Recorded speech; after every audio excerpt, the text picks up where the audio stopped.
Hi guys, welcome back. If you're new to the Three Amigos channel, my name is Stanton. So I bought the M11 monochrome about 2 months ago, but I haven't really had the chance to shoot because of work and various other commitments. But I finally had the chance to put this camera to the test during a short holiday to Bangkok for a couple of days, and I really had the chance to put the camera to the test, and so I thought I would do this video to share some photos as well as some initial thoughts about this camera.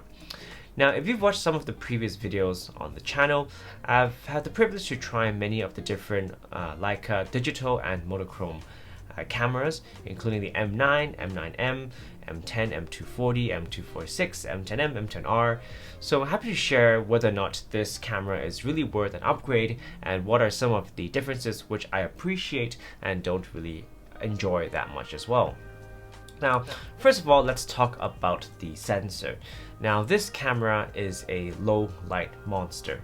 It features a 60 megapixel backside illuminated sensor and has the ability to shoot in 3 different resolutions, namely 60, 36, and 18 megapixels. Now, for those of you who are looking to save a bit of room on the storage, I think that's quite a useful function to have. But personally, I don't like to compromise on the image quality, and storage really isn't a major problem for me, so I do tend to shoot at the highest resolution when available.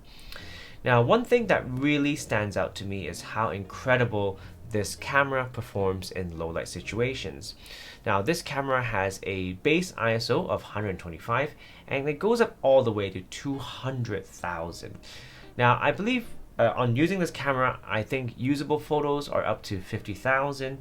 And why this camera is able to perform so well under low light is because it's a monochrome sensor, and so it lacks the RGB filter, which means that more light is hitting the sensor and you're getting cleaner images at highest ISO with a better dynamic range. Now, this low light capability really suits my sort of photography style when it comes to street photography, because when I shoot, I tend to shoot in zone focus. And so basically I put the camera on f8 and I zone focus. I put the camera shutter speed to 1/5000th of a second and I put it on auto ISO, and I'm happy to let the camera shoot easily at 6400 or 12800 ISO if need be. Now, the advantage of shooting in zone focusing is I basically don't have to focus with the camera, and you basically become quite invisible when you're shooting on the street. Now, one thing I would say when shooting with the M11 or monochrome sensors in general is do expose for the highlights. Now, there's an incredible amount of dynamic range and shadow retention when I was editing the photos in Lightroom, whereas if you were to blow the highlights, I realized that you do lose a lot of the details. So on default shooting, I tend to put my camera on negative 0.7 exposure, and I find that tends to work quite well. Now, with Leica cameras, I think we do have to talk about the incredible build quality. Now, the M11 is built exquisitely, as with all other Leica cameras. It feels extremely balanced in the hand, and on the front, compared to the M11, you lose the sort of red Leica logo and it's replaced with a black screw. In the hand, the camera feels like not too heavy, yet not too light.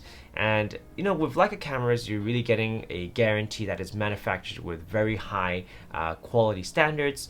The body is all metal and the top plate is made of a very high quality aluminium. It also has a very nice sort of sapphire glass display and a very nice leather finish. Now, you'll see that I've made some minor modifications to the M11 monochrome because I believe that actually enhances my shooting experience. First of all, I've added a thumb grip, and as well as I've added a soft shutter release. Shout out to TAH USA. And I've also added a leather case to sort of protect the camera, and there's a little sort of grip here, which makes it easier to grip on the camera. Now, I do have a neck strap, but I don't tend to use it because I do like to just wrap the strap around my hand and sort of just shoot like this, because I don't like to sort of hang the camera around my neck when I'm shooting on the streets. Now, there are some slight changes to the button layout at the back. Here you have the usual sort of joystick, but there are some sort of slight changes. Now you have three button layouts instead, and on the back we have the function, the menu, and the play button. Now the function menu is what activates the live view. You also have a rear wheel here, which I've used to use for the exposure compensation.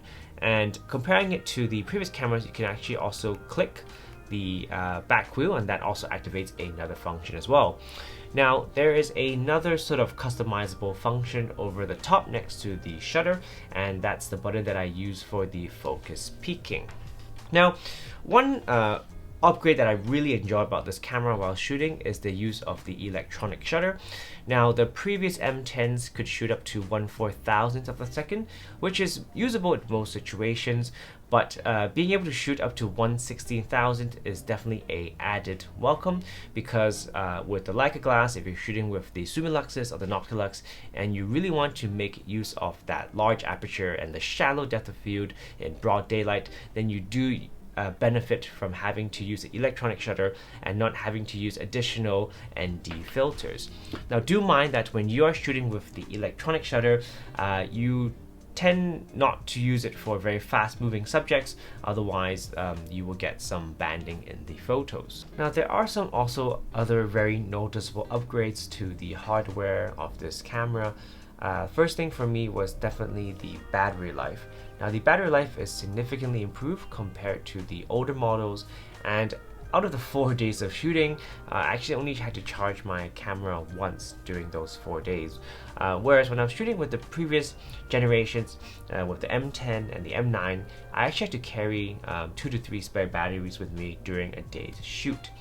Now, another very cool benefit which I enjoyed was the USB-C charging, and it basically meant that I could charge my camera on the go with a portable charger. Now, I also noticed there were significant improvements in terms of using the Leica Photos app. When you want to quickly download the JPEG or the RAW files on your phone, it seemed to be much quicker compared to the previous generations.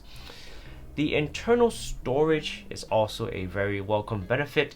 There's actually one occasion where I actually forgot to bring my SD card, and having internal memory was a lifesaver, and there's 256 gigs of internal memory in this camera, so that's definitely plenty enough. And you actually can also configure how you want the internal memory storage to work in conjunction with the SD card, and for my shooting I tend to have them backed up into both systems as a backup. Now, a lot of reviews online, or people would say on YouTube, is the lack of the base plate.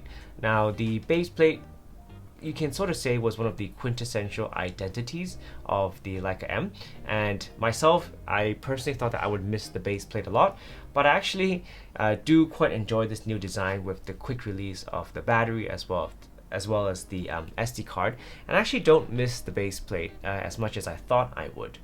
Now, another comment that I've read online or in different other user experiences is the frequent sort of software malfunctions. Many people were complaining of the camera freezing or having many bugs, but I was quite fortunate that this never really happened to me whilst I was shooting, and I've only had one incident where the camera actually froze on me.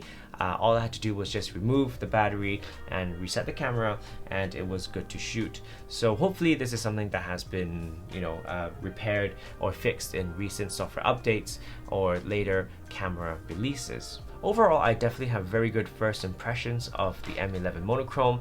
I really enjoy shooting with this camera and pairing it with this 35mm Sumilux. I mean, it's an amazing camera profile to shoot with.